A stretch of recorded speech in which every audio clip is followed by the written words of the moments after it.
2021년 9월 28일 화요일 지혜로운 큐티 생활 시작하도록 하겠습니다. 오늘 말씀은 로마서 11장 25절에서 36절 말씀이고요. 고등부 운동원들은 보내드린 카톡 이미지 참고하시면서 함께 말씀 나누면 좋겠습니다. 이스라엘의 불순종으로 인해 하나님의 긍휼과 은혜, 즉 구원이 이방인에게 돌아갔지만 바울은 이 일이 결코 이스라엘을 향한 긍휼과 은혜, 구원을 하나님께서 완벽히 거두신 것이 아니라고 생각했습니다. 바울은 지금 이스라엘이 보이고 있는 불순종과 그들의 영적인 우둔함이 하나님의 계획 속에 모두 들어있다고 보았습니다. 그래서 이것을 25절에서 신비라고 표현합니다. 이스라엘의 대다수가 지금은 불순종과 영적인 우둔함에 빠져 있지만 이로 인해 많은 이방인들이 기회를 얻어 그리스도 예수님의 구원을 누리게 된 후 이스라엘 역시 하나님께로 돌아와 예수님을 통해 구원받게 될 것이라고 생각한 것입니다. 이와 같이 하나님이 베푸실 구원의 경륜, 계획을 믿기에 바울은 이방인의 사도로서 부름을 받은 자기 사명을 더욱 열심히 수행했습니다. 앞서 말한 바와 같이 이방인의 구원은 궁극적으로 유대인의 구원이었기 때문입니다. 하나님의 계획대로 하나님이 정하신 때가 되면 이스라엘을 포함한 온 세상이 구원을 받을 것이라고 믿고 소망하였기 때문입니다.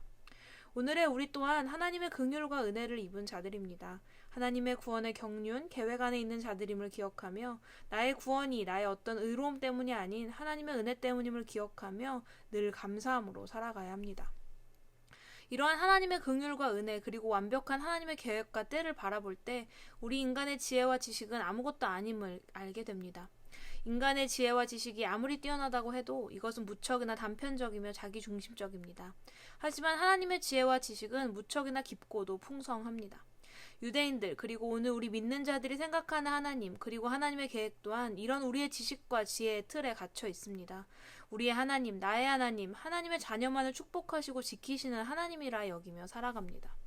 하지만 오늘 말씀을 통해 알 수 있는 것은 하나님은 유대인만의 하나님도 아니시고 이방인만의 하나님도 아니시라는 겁니다.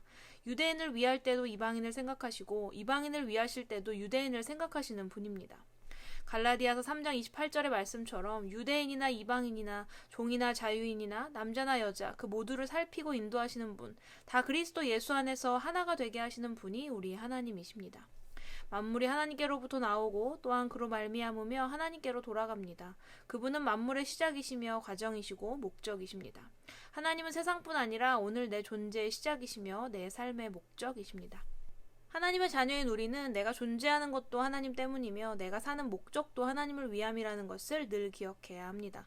우리는 이런 고백과 함께 모든 존귀와 영광을 하나님께 돌려드리는 것이 마땅한 인생입니다. 오늘 나는 이러한 삶을 살고 있습니까? 하나님의 긍휼하심과 은혜를 입어 구원받았음을 믿습니까? 내 삶은 하나님의 계획과 경륜, 인도하심을 믿고 따르며 살아갑니까? 하나님을 사랑한다 하면서 그분의 자녀라고 하면서도 결국 내 뜻과 내 욕심대로 살아가고 있는 것은 아닌가요?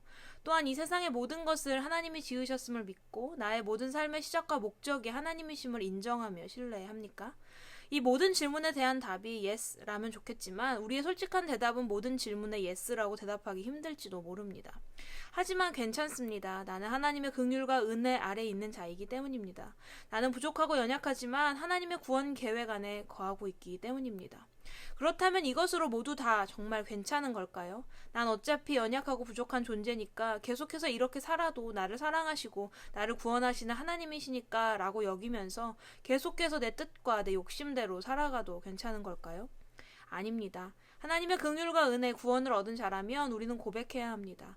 나의 믿음 없음을 긍휼히 여겨달라고 고백하고 나의 믿음은 너무나 부족하고 연약하지만 하나님이 나를 선택하시고 하나님의 자녀 삼아주신 은혜와 긍휼을 마음 깊이 믿고 감사할 수 있게 해달라고 기도해야 합니다.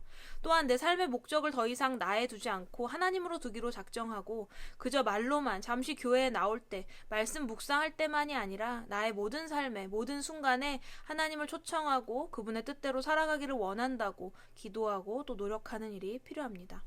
나의 어떠한 지혜와 기준으로 하나님을, 구원과 믿음을, 신앙생활을 평가하며 살아가는 어리석음을 버리고 하나님의 기준으로 모든 것을 바라보고 결정하며 따르는 지혜로움이 오늘 이 말씀을 묵상하는 우리들에게 있기를 바랍니다.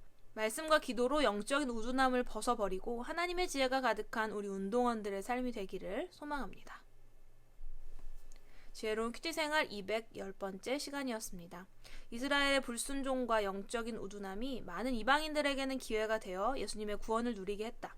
하지만 이 모든 것은 하나님의 구원 계획 안에 있는 것들이다 라는 내용을 묵상하면서 얼마 전 함께 나누었던 모든 것이 협력하여 선을 이룬다 라는 말씀이 다시금 생각나는 시간이었습니다. 하나님은 우리의 모든 삶을 계획하시고 인도하시며 모든 과정 가운데 함께 하시는 분이라는 것, 우리의 부족함과 연약함까지도 하나님의 선하신 계획을 이루시는 데 사용하신다는 것을 잊지 말고 우리에게 맡겨진 모든 일들에 최선을 다하며 성실하게 살아가는 우리가 되기를 소망해 보면서 오늘의 퀴즈 드립니다. 첫 번째, 바울은 이스라엘의 불순종으로 구원이 이방인에게 돌아갔지만 이스라엘이 보이는 영적인 우둔함이 무엇에 속해 있는 것이라고 여겼나요? 그리고 이것을 무엇이라고 표현했나요? 두 번째, 바울은 이방인의 사도라는 자기의 사명을 왜 더욱 열심히 수행했나요? 이방인의 구원은 무엇을 가져온다고 믿었기 때문인가요?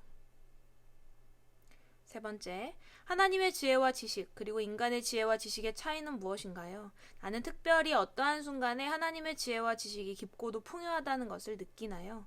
나는 무엇을 따라 살아가고 있는지, 이 말씀을 통해 무엇을 따라 살아가야 할지, 느낀 점, 바꾸어야 할 점 등을 자유롭게 적어보세요. 우리는 내일도 지혜로운 큐티 생활로 함께 만나도록 하겠습니다. 샬롬.